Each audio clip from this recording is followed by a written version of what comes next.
You're born a hamster. Tiny, hairless, blind, and already halfway into a midlife crisis. Oh, and you've got 10 equally useless siblings, all squirming in a pile like warm pink jelly beans fighting for a nipple. Within 48 hours, you're relocated to a pastel prison cell that smells like lavender-scented sawdust and childhood neglect. Your food, sunflower seeds. Your furniture, a plastic wheel of despair. Your roommate, a 9-year-old who thinks gentle handling means shaking the cage like a snow globe. Congrats, you've been labeled a starter pet. Translation, you now live in solitary confinement, curated by someone who still eats glue sticks for fun. And spoiler alert, you were never meant for this life. You were built for deserts, solitude, miles of open terrain, not for being crammed into a $12 enclosure next to a SpongeBob figurine. Your only goals in life? Don't fall off the wheel. Don't get dropped during show and tell. And try not to die from sheer boredom. But how did we end up here? How did nature's most athletic rodent become a TikTok accessory with anxiety? Welcome to Why It Really Sucks to Be Born a Pet Hamster, the tragic, hilarious saga of the fluffiest inmate in the animal kingdom. You were born for greatness, a Syrian hamster, nature's solo sprinter. Your ancestors conquered deserts under moonlight, running up to 9 kilometers a night. Fast forward to today, and you're living inside a plastic dollhouse with a wheel, a SpongeBob figurine, and no idea what went wrong. Your enclosure? Aesthetic, but also tragic. It's shaped like a toddler's art project. Pastel walls, fake tunnels, a water bottle you have to lick like you're decoding Morse code. Out of everything, there's one thing you cling to. The wheel. Your circular, squeaky, overpriced salvation. This is where legends are born. Or at least where you try to run away from your thoughts. You run like your ancestors, except you're going nowhere fast. It squeaks louder than your will to live. Your back bends like a croissant. And your owner thinks it's cute when you look like a furry question mark doing cardio. Meanwhile, you're one revolution away from throwing that thing out the window if you had windows. But hey, at least it squeaks. Loud enough to power an orchestra for the sleep-deprived parents in the next room. Eventually, you realize the wheel isn't fixing anything. So you try something else. Bar chewing. At first, it's just something to do. Then it becomes a lifestyle, a coping mechanism. Your version of journaling, but with teeth. And how does your human interpret this mental breakdown? Aw, he's so quirky when he chews the bars.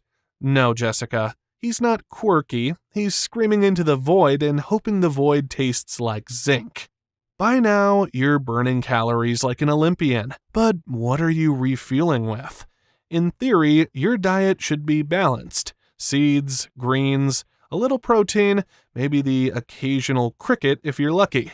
In practice, you're running on yogurt drops. Half a Cheerio, and a mystery nugget in the corner that's either a food pellet or a petrified poop.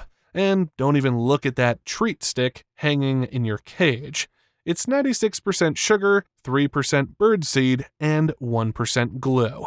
It's basically a rodent donut on a rope. Looks like a bird feeder. Feels like a sugar crash. No wonder you keep waking up in your sand bath at 3 a.m., wondering where it all went wrong. At night, your instincts scream.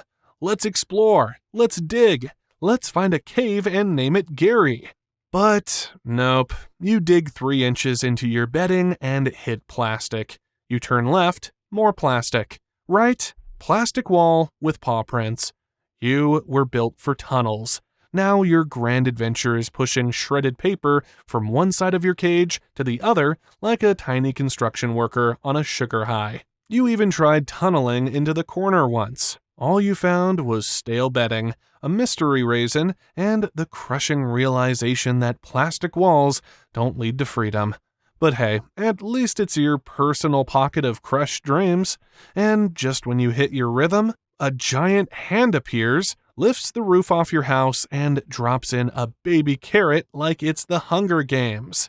Once upon a time, you were born into a little pink blob pile with 10 identical wriggly siblings, all of you fighting over the same milk bar like tiny furless jelly beans. Now, you're alone, totally solo. However, if your owner does try to give you a friend, you respond the way nature intended, with teeth. Why? Because you are territorial. Adding a second hamster is less companionship and more like a tiny thunderdome. There will be one survivor, and it won't be the Instagram aesthetic, because here's the secret nobody tells you. Hamsters are solo artists. We don't want roommates. We don't want friends. We want snacks, naps, and elbow room. Just when you're settling into your rhythm, the wheel, the digging, the existential snack hoarding, the sky opens up and a giant hand descends. It's cleaning day. Everything you've built gets erased like a poorly rated theme park.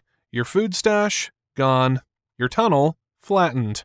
Your poop corner, disrespected. You're scooped up and temporarily placed in a salad bowl, while your human reorganizes your entire life because it's starting to smell weird in here. Hey Susan, maybe that's because you filled my house with pine-scented dust and gave me anxiety. And just when you think you've adjusted, you look up and lock eyes with the dog. Your cage has moved, strategically, right next to a golden retriever who now spends every waking moment staring at you like you're a protein bar with 4 legs. Every sneeze, bark, or tail wag scares you. You run in your wheel for stress relief, and Max watches like he's waiting for the microwave to ding. You try to sleep through the chaos, but you're nocturnal, remember? You're wired to be active at night, just when your human finally wants peace and quiet. So, you party in the dark like a one-hamster rave, and get dragged out of bed midday so someone's cousin can poke you and say, "He's so fluffy." You emerge blinking like a gremlin pulled from a blackout nap. You have no idea what year it is. You just want to go back to bed. So, here you are, a desert explorer turned desktop decor.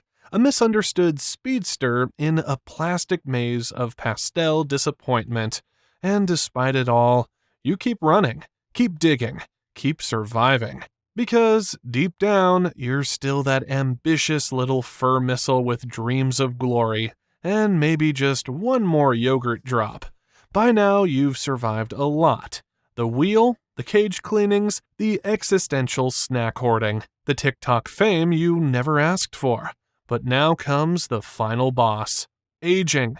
You're barely 18 months old, but in hamster time, that's basically old man yelling at clouds territory. You've gone from fuzzy little speedster to sleepy grandpa with a mild yogurt addiction. Your fur's a bit thinner, your wheel days are slowing down, and your human suddenly remembers you exist again. Aw, he's getting old. Should we take him to the vet? Oh, now you want to invest in healthcare. Where was that energy when I was chewing the bars in Morse code for help? But hey, better late than never. At some point, your human walks into the pet store and sees a guinea pig. This one's fluffier, and it makes funny noises. And just like that, you're replaced by a living couch cushion named Pickles. He gets the big cage, the fancy bedding, the Instagram account. You become a memory, and maybe a missing poster drawn in crayon on the fridge. So, yeah, being born a hamster kinda sucks. You're nature's desert explorer turned Instagram decor. You're cute, disposable, misunderstood, and running nowhere very fast. But at the end of the day, you gave it your all. You ran like the wind. You hoarded like a champion. You became the emotional support potato no one saw coming. And despite the chaos, the cage cleanings, and the dog who won't stop staring, Your tiny heart still thumps over 300 times per minute. You still show up for snacks. You still pack your cheeks like winter's coming tomorrow. You still hope in your own weird, whiskery way. If this video made you laugh, cry, or question your childhood pet choices, hit that like button, subscribe for more brutally honest animal breakdowns, and tell us in the comments, what's the most ridiculous pet story you've ever lived through? Because, let's face it, if your hamster is chewing the bars, he's not quirky, he's in crisis. Because behind every tiny paw press, every nose twitch, every midnight wheel sprint, there's just a little guy doing his absolute best. Thanks for watching, and please, buy the bigger cage.